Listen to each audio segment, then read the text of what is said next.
মাননীয় মহাসচিব দীর্ঘদিন বেঁচে থাকেন আপনি আমাদের মাঝে।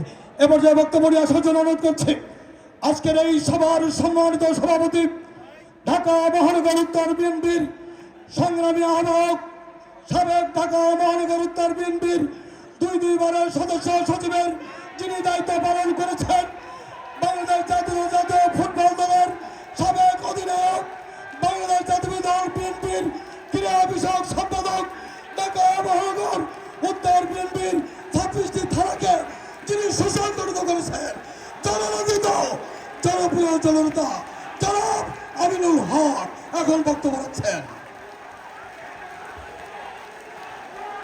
বিসমিল্লাহির রহমানির রহিম।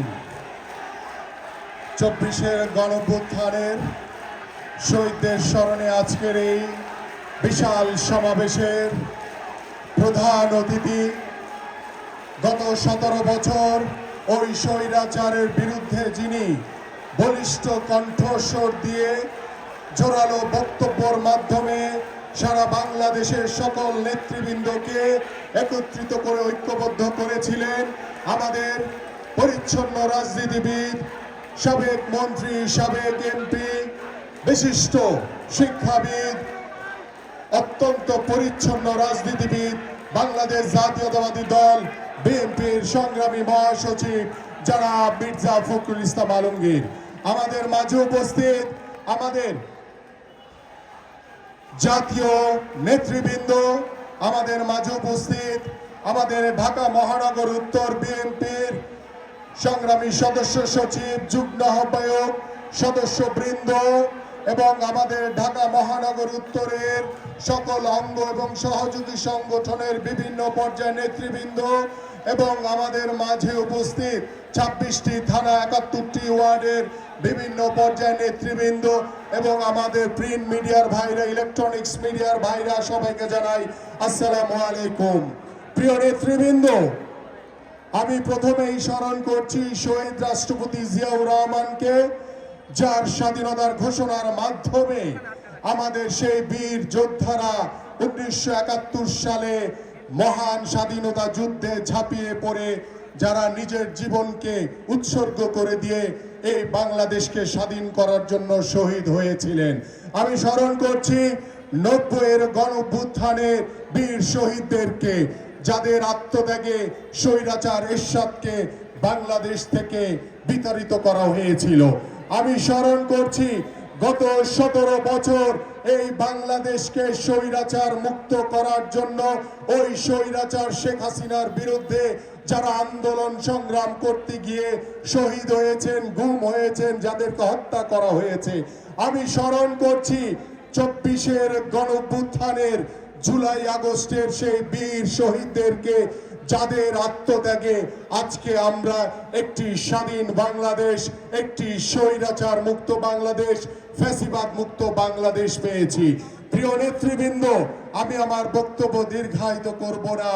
আমি শুধু বলতে চাই, দীর্ঘ 17 বছরের যে আন্দোলন, যে সংগ্রাম, আমাদের 24-এর যে গণঅভ্যুত্থান হয়েছে সেটি শুধু ওই জুলাই আগস্টের কোনো সংগঠিত আন্দোলন ছিল না। আমাদের এই আন্দোলন ছিল দীর্ঘ 17 বছরের।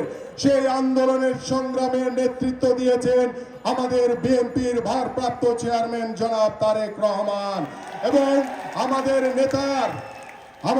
নেতার আন্দোলনের সফলতা হিসেবে আমরা 24-এর গণঅভ্যুত্থান জুলাইয়ে আমাদের এক দফা দাবি ছিল স্বৈরাচার শেখ হাসিনার পতনের দাবি।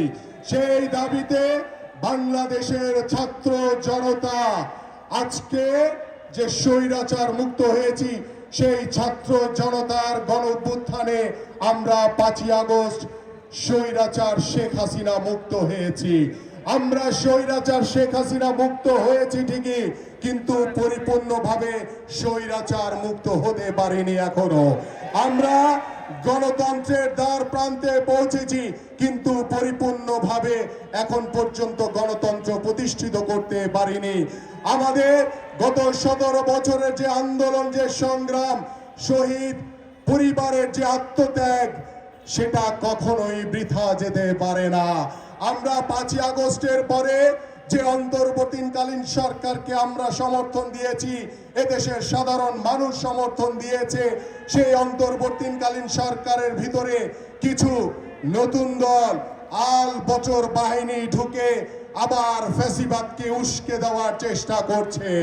আমরা দৃঢ়ভাবে বলতে চাই, সবার আগে বাংলাদেশ এবং বাংলাদেশের জনগণ যে সিদ্ধান্ত নিবে বাংলাদেশ ঠিক সেইভাবে চলবে। আর বাংলাদেশ জাতীয়তাবাদী দল বিএনপি এদেশের সাধারণ মানুষের সাথে মিশে কথা বলে পরামর্শ করে ঐক্যবদ্ধভাবে আগামী ডিসেম্বর কিংবা ফেব্রুয়ারিতে যে অবাধ সুষ্ঠু নির্বাচন হবে, সেই নির্বাচনের মাধ্যমে বাংলাদেশে জনগণের সরকার প্রতিষ্ঠা হবে। সেই নির্বাচনকে লক্ষ্য রেখে কতিপয় নতুন দল আল বটর বাহিনী তারা দেশের ভিতরে ঢুকে সংস্কারের নামে, বিচারের নামে ফ্যাসিবাদকে উস্কে দিয়ে তারা নির্বাচনকে পিছিয়ে দেওয়ার অপচেষ্টা করছে। আমরা খুব দৃঢ়ভাবে বলতে চাই, কোন ষড়যন্ত্রকে আর সফল হতে দেব না। বাংলাদেশের মানুষ ঐক্যবদ্ধ রয়েছে, আমরা ঐক্যবদ্ধ রয়েছি। বাংলাদেশ সাধারণ মানুষকে সাথে নিয়ে আমরা ঐক্যবদ্ধভাবে বিএনপির ভারপ্রাপ্ত চেয়ারম্যান জনাব তারেক রহমানের নেতৃত্বে একটি অবাধ সুষ্ঠু নির্বাচনের মাধ্যমে বাংলাদেশের জনগণের সরকার প্রতিষ্ঠা হবে এবং সেই জনগণের সরকার 24-এর গণঅভ্যুত্থানের বীর শহীদদের স্মরণে তাদেরকে রাষ্ট্রীয় মর্যাদা দেওয়া হবে, তাদেরকে রাষ্ট্রীয় খেতাব প্রদান করা হবে।